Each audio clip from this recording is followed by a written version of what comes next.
Yes, yes, yes. It is I, once again, your Baron of Badassness, Caleb Jones. And this is the Alpha Male 2.0 podcast. And I'm coming at you live. This isn't live. I'm full of shit. But I'm coming at you recorded from beautiful Asuncion, Paraguay. And goddamn, do I love this country. I love being here. I've been here for a few weeks now, and I'm leaving here in just a few days. And I can't wait to get back home to Dubai because I love Dubai so much too. But what a great life of abundance. One can live as a location-independent alpha male 2.0. Everywhere I go, except the United States, is a place that I love and excited about. And I don't want to go, but I'm excited to go to the next place. It's just a great life. I want to give you a few examples of some things I have seen in the last few years. They all tie into the topic of this podcast today, and this is something that is very important.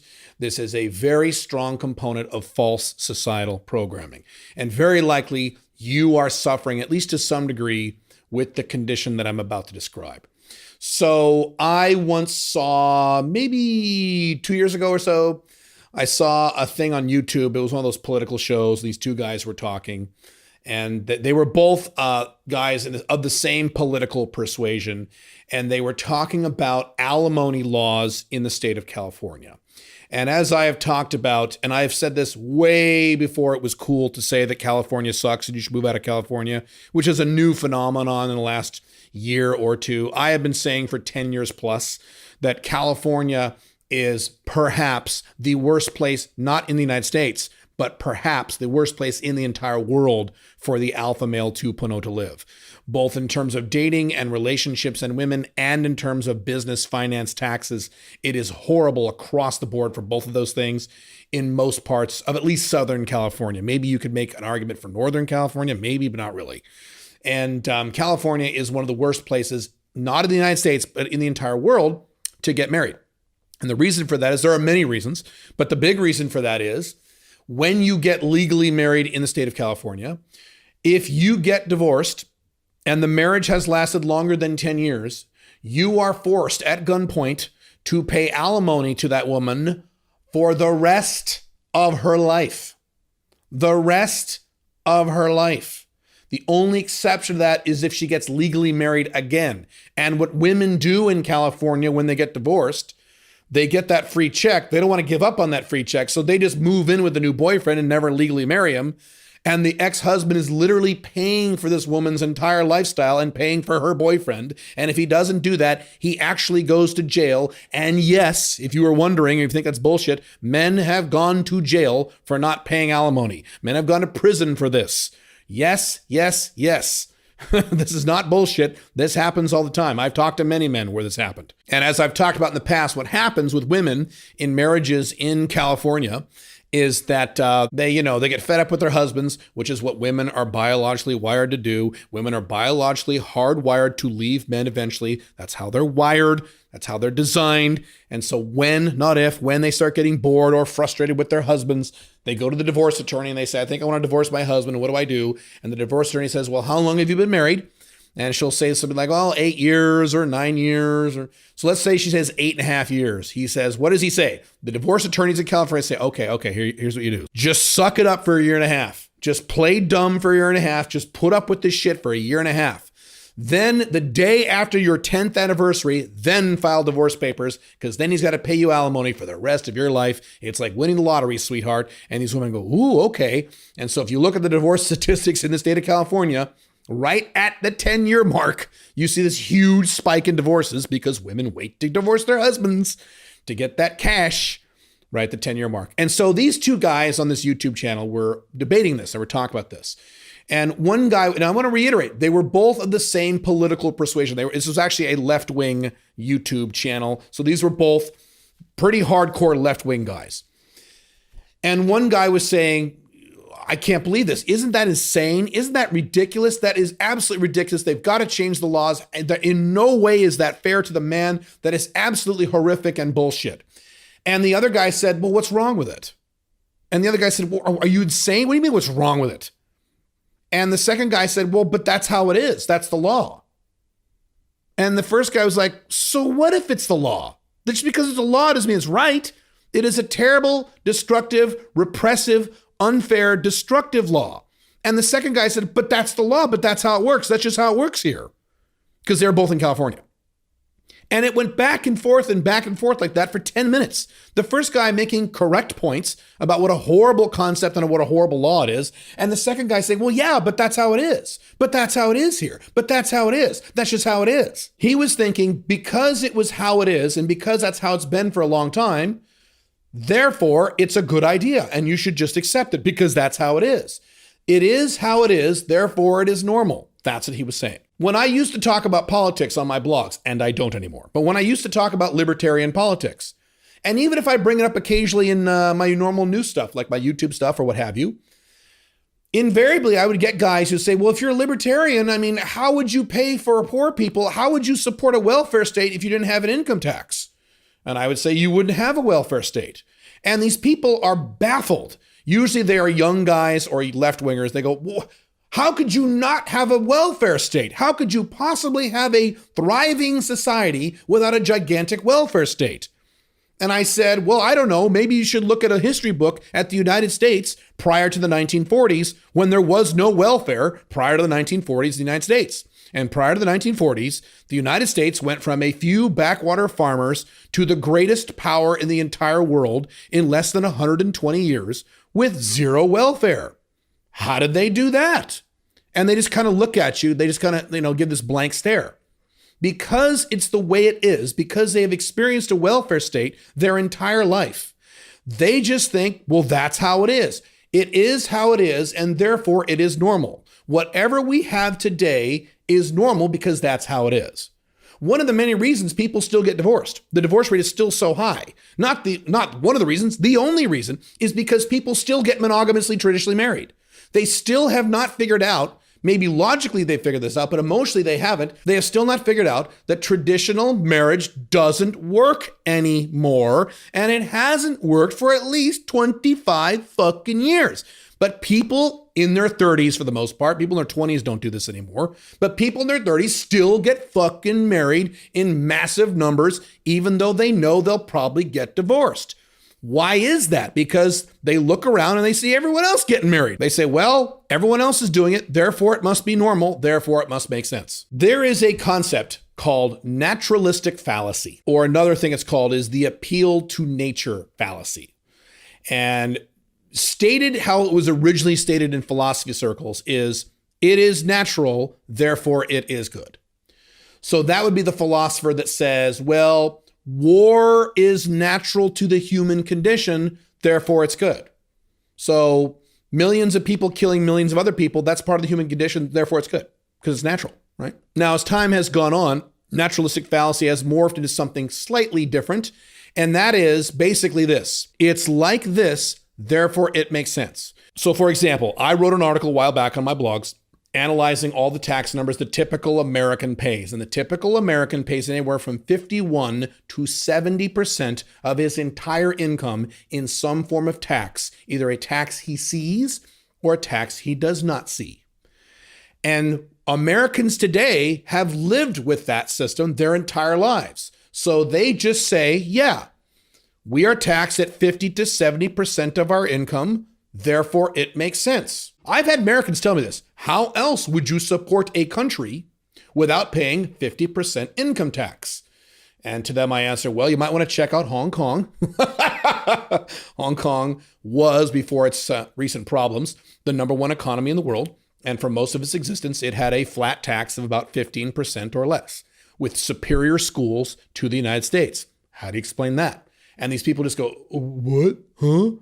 Because they've convinced themselves it's like this, therefore it makes sense. We've been doing this for a long time, therefore it makes sense. You know, when I turn 32, I better go settle down with a woman because that's what everyone else does. It's like that, therefore it makes sense. You know, when I start dating a woman, I better stop fucking all other women and she better stop fucking all other men because that's what other people attempt to do. They don't actually do it. Monogamy doesn't work, but that's what they attempt to do. It's like that, therefore it makes sense. I am here to tell you that much of what you think makes sense, that is the current norm in today's society, doesn't make any sense at all. I could go on and on and on with examples. Well, every presidential election, we have our choices between one big government warmongering corporatist and another big government warmongering corporatist. That's how it is. Therefore, it makes sense. How else would you run a country? How else could you vote for a president? It is how it is. Therefore, it must make sense. No. Much of today's society, certainly much of modern Western collapsing society, is built around norms that don't make any fucking sense at all. The only reason you think they make sense is because you look around and everyone else is doing them. Not because they make sense. It's because everyone else is doing them and they've been doing them for a long time. It's not because it makes sense. Most things normal people do in normal society don't make any sense. J. Paul Getty, one of the first American millionaires, and frankly, he was actually a multi-billionaire if you adjust his riches for inflation. He's back in the 19-teens, 1920s. He wrote a really good book called How to Be Rich, a really good book. Anyway, he was being interviewed by a journalist, and he ended up with a famous quote out of it. The journalist said, "Hey, Mr. Getty, could you please tell me what is the one thing I can do? The one thing a normal person can do to get really, really rich." I'll never forget this. This is a quote that I've kept in my mind for years. I first heard this quote in the early 1990s at a seminar I went to, and I've never forgotten it. And I always remind myself of it because it is so critical to success in life, happiness in life, and Alpha Male 2.0. His answer was, it's very, very simple. Here's what you do. You look at the masses. You look at what normal people do. You examine what they do with their lives. You examine what they do with their typical day and how they live. You look at exactly what they do and do something else. Because he understood naturalistic fallacy. He understood it is like this, therefore it makes sense, is actually false. It is like this, therefore likely it doesn't make sense. What does the typical person do? Go through the typical day of the typical good person. The typical person wakes up at 6 a.m. Why the fuck are you getting up that early? Why the fuck are you getting up that early? Why the fuck is the workday between 8 a.m. and 5 p.m.? Who the fuck decided that? Why does that make any sense? You know where that comes from? I'll tell you where it comes from. It comes from 100 years ago when we were all farmers and we had to get up early to catch the sun. If you work at a fucking office, if you work at a restaurant, if you work at whatever, do you really need to get up that fucking early? No, you don't. But society has told you it is like this, therefore it is normal to get up at 6 a.m. so you can sit in your car. You're going to sit in your car. Now, COVID has changed a lot of this, I understand. But a hell of a lot of people are still living this lifestyle and will continue to live this way. You have to get in your car and you sit in your car for a half an hour, 45 minutes, an hour, hour and a half, 2 hours. California again, my God. You sit in the car for an hour and a half. Jesus Christ. You go in that morning commute to get to an office. Why the fuck are you doing that? You should work from home. Again, COVID has helped this out a lot. But I was saying 15 years before COVID, as a business consultant, I was consulting with a company. I was saying, you guys don't need to be here in the office. 85% of your fucking employees don't need to physically be here in an office. You don't need to rent this giant office building and pay for all these utilities and air conditioning and computers. Send these fucking people home and have them work from home. Well, we can't monitor them. Yes, you fucking can. There are all kinds of ways with today's technology to monitor them and fire them if they don't play ball. You would save so much fucking money. But anyway, so you have to go to this office. You have to sit in this office. You sit at a job that most people hate. I think the current statistics are 82% of people hate their jobs. So now you're sitting in this fucking job you hate, or at least tolerate, right? You tolerate, and you sit there for 8 or 9 fucking hours. 8 or 9 hours? Why is the workday 8 or 9 hours? That's goddamn ridiculous. That's not productive. I'm a productivity consultant. You don't want to work straight for 8 hours. That's fucking ridiculous. Why do we do that? Because way back 100 years ago, we were all working in factories. We had to work these long ass hours. That's not true anymore. Most people today are knowledge workers. They work in fucking offices or on computers. We are not a manufacturing economy anymore, for fuck's sake. So then it wraps up at 5 o'clock or so, or 6 o'clock. Again, who decided this? Who fucking decided this? Stupid. Then you get back in your fucking car and you drive home and you sit in your car for half an hour, hour and a half, right? Then you go, then what do you do when you get home? What do you do when you get home? What does the typical person do when they get home? Well, they probably eat dinner. Okay, fine. And then what do? They watch Netflix, right? They watch Amazon Prime. right? They stick their hand down their pants like Al Bundy, and they sit on a plushy couch and they stare at a screen that makes colors, right? Not a computer screen, not something to better their lives. They just sit there and watch this goddamn screen that, they have a beer, or they play video games, right? They play video games, they grab their controller, grab their little mouse, and they click, clickety click, and they shoot the bad guys, right? Fuck, and they do it for hours and hours and hours and hours and hours and hours and hours and hours, and they go to bed. That's their life. That's how it is. Therefore, what that person is doing must make sense, right? No, that person is doing everything wrong. Literally everything wrong. Literally everything wrong. Everything I just described of that typical day is wrong. Everything I just described is a recipe for disaster for your life. It's a recipe for beta male existence. It's a recipe for being unhealthy physically. It's a recipe for destroying your self-esteem. It's a recipe for destroying your soul. It's a recipe for not accomplishing anything of value in your life. It's a recipe for depression and unhappiness. No wonder so many people are on antidepressant meds these days. No wonder. Fucking no wonder, man. Don't get me even started on, people being addicted to their phones. Don't even get me started on that. What's normal today? These young people, and not young people like under the age of 50 maybe, and their faces are stuck in their phones 24/7. Well, it's how it is, therefore it must make sense. No, it doesn't make sense. And I say that as a professional influencer. I'm an influencer, and I take advantage of that culture. Still doesn't make any sense. It's horseshit, all of it. You have things in your mind that are opposed to the naturalistic fallacy. There are things you're thinking of right now where you are thinking, well, that's what everybody does. That's how it is. Therefore, it must make sense. My mom wants it. Therefore, it makes sense. My dad wants it. Therefore, it makes sense. All my friends are doing it. Therefore, it makes sense. That's how my country, my culture, my whatever has been doing it for 20, 30, 50, 100, 200 years. Therefore, it makes sense. A lot of this comes from Asian cultures. A lot of this comes from Indian cultures. A lot of this comes from European cultures. A lot of this comes from American cultures. Every culture has a whole list of this stupid bullshit about, well, that's how it is, therefore it must make sense. No, it doesn't make sense. I talk a lot about being rational and objective in all things. I am one of the most rational and objective people I know. And the only way that you can be rational and objective is to reject the notion that it is how it is, therefore it makes sense. You have to look at these things rationally and objectively. Does that actually make sense? If you were a Martian from the planet Mars and you came here studying human beings and you didn't have things like monogamy or the corporate workday or Netflix or alcohol or video games, you didn't have any of these concepts, and you came and examined human beings, their behavior, would you really say, oh, this all makes perfect sense? Yes. No, you would be thoroughly confused. Why the fuck are you people doing this? This is insanity. And of course, most people will say, well, that's how it is, therefore it makes sense. Naturalistic fallacy. There are things that you are doing in your day-to-day life right now that the only reason you're doing them is because everyone else is doing them. Therefore, you're doing them.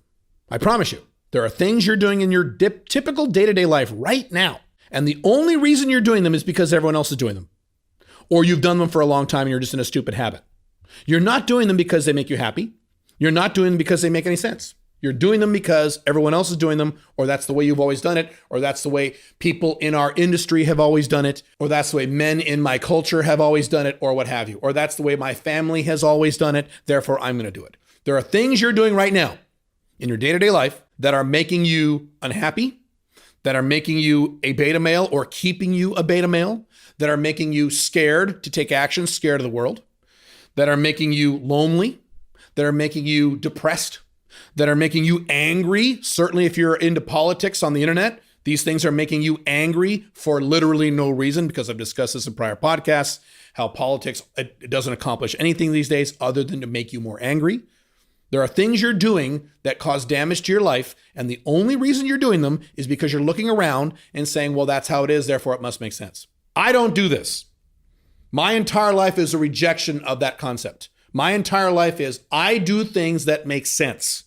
If it doesn't make sense, I don't do it. For example, I'll give you some real easy examples. Monogamy. Am I non-monogamous because I'm some kind of anti-monogamy zealot? I'm some kind of left-wing hippie and I don't believe in monogamy and I believe in free love and all that bullshit? No.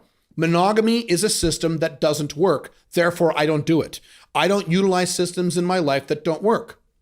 So, for example, let's name off some systems that don't work. Monogamy, long-term monogamy doesn't work, so I don't do it. It's that simple for me. It's that obvious for me. I'm just objective and rational about this. What else doesn't work? Paying 50, 60, 70, 80% of my income in taxes. That means taxes I see and hidden taxes I don't see. That doesn't work. How could I possibly build wealth and build a lifestyle if 50 to 70% of my income goes to some big, giant, corrupt government? That doesn't work. So guess what? I don't do that. The amount of taxes I pay legally, this is 100% legal, is shockingly low. I just got my tax return back today. The day I record this podcast. I just got it a few hours ago, and I was so happy to see how little taxes legally I am required to pay for 2020. 2020, as I've talked about in the past, was one of the best financial years of my entire life. And because I've developed an Alpha Male 2.0 business structure, I pay a legal minimum, bare minimum of taxes. And now that I'm doing 5 flags, that's going to go down even more. So the concept of paying most of my income to some kind of corrupt, bloated government, that system doesn't work. So guess what? I don't do it. I don't do that. I pay a very small percentage of my income in taxes, which is fine. I'm not an anarchist. I think taxes are fine, but it should be a very low percentage. Yes, obviously I have no problem paying for roads and police stations and an army to protect the borders. That's fine. That's what, 4 or 5, 6% of your income in tax? That's about it. That's all you need. So that's the system I utilize. What is another system that doesn't make sense? Well, here's another one that doesn't make sense. Getting a corporate job. Going to some big giant soulless company and have them pay me a little pittance called a salary and have me sit at their cubicle or at a desk, either physically at an office building or at home on my computer where they're watching every move I make for 40, 50 hours a week forever, paying me a pittance where I pick most of that income in tax, and then they can fire me or lay me off whenever the fuck they feel like it and I have no recourse. That system doesn't make any sense. So guess what? I don't do that. I haven't had a job in 25 years. I mean, I figured that out really quick in my 20s. This job thing is bullshit.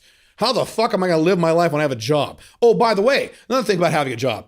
You're stuck there for 9 hours, 8 hours. You can't set your own schedule. That's ridiculous. They've done happiness studies. One of the biggest things that help people be happy is the ability to set your own schedule. I set my own schedule every day. Every day I wake up and I do literally whatever I feel like. Whatever I want, whenever I want. I work when I choose. I play when I choose. I rest when I choose. I go watch movies when I choose, or at least I used to, not anymore. Can't do movies anymore. But, I entertain myself whenever I choose. Doesn't matter what time of day it is, what day of the week it is. It doesn't matter if it's, 2 p.m. on a Tuesday. I don't care. I have sex whenever I want. Whenever I want. I don't have a boss telling me what to do because I don't follow that system that doesn't make any sense of having a corporate job. That system doesn't work, so I don't do that. I have multiple small businesses that are location independent. That makes sense, so I do it. That's a system that works. I don't utilize systems in my life that don't work. It's that simple. And that would not be possible if I followed the concept of it's like this, therefore it makes sense. Most of the way people live don't make any sense. The way I live makes a lot more sense than the typical person. Even if you hate Alpha Male 2.0, even if you hate me or hate my lifestyle, even people who don't like me, what few there are, who could not like me? Everyone loves me. But even the people who have a problem with me or have a problem with Alpha Male 2.0, even they would admit that my life makes a lot more sense than the typical beta male life of going to a corporate job, then going home, then watching Netflix and playing video games and jerking off to porn, then going to bed. Even they would admit this because that doesn't work and that doesn't make any sense. You think it makes sense. You think it's normal. We are living in an era today where normal is bad. I wrote an article many years ago talking about how average used to be good. It used to be good to be an average guy, like back in the 1950s in the United States. If you were an average guy, that was a good deal. Today, being average is terrible. Being average is awful. And so this is a corollary to that. Being normal today is extraordinarily dangerous. I've heard guys like Grant Cardone talk about if you're in the middle class, you're in big, big trouble. He's not wrong. I mean, that's a whole different topic, but the overall concept is accurate. If you're the normal, typical guy today in the Western world, you're fucked. I mean, I've talked about the statistics and what's going to happen in the future and the finances and all that stuff. That's a topic for another time beyond the scope of this podcast. You're in big, big trouble if you're the typical guy with the typical job, the typical girlfriend, gonna get the typical wife. My God, are you in trouble? I would be horrified today if I was the typical beta male today. I would be so nervous. I would be so scared knowing what I know. Good God in heaven. You have to remember, and you have to get this in your head. What is normal today is bad.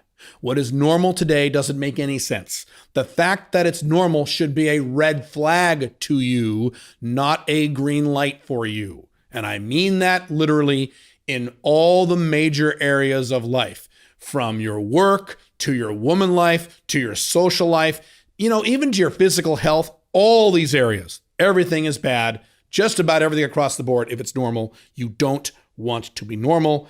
And Alpha Male 2.0 is as good as you can get, in my opinion. And I said this before, and I'll double down on this. I'm happy to double down on this. Alpha Male 2.0 is the number one lifestyle the typical man can live without having to be super wealthy. Obviously, if you're worth $100 million, that's better than Alpha Male 2.0. But other than that extreme, unusual condition, Alpha Male 2.0 is the greatest and best lifestyle in the modern era, achievable by the typical guy with a few years of work. And I mean that, and I believe that 100%. And it is the opposite of normal, isn't it? I am the opposite of normal in just about every way. Even my own wife makes fun of me about that. She goes, well, I'm normal. I said, well, you're not exactly true. You're more normal than me, but yeah, I get your point. I wear my abnormality as a badge of honor because I know that normal things don't work and don't make sense.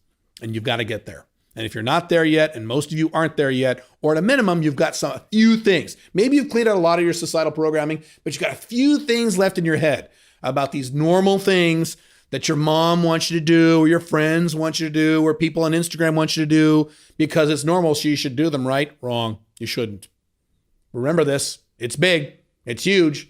And when you get that last bit of bullshit out of your head, it'll change your life. It changed mine when I was in my early 30s and I made this transition and I was able to clean this garbage out of my brain. And if you need help with that, you can get my book, alphamalebook.com. The Unchained Man tells you exactly how to do it. Step-by-step instructions there, how to get the stuff out of your head. But do this. Think about it. It's important. I will talk to you very soon. Have fun.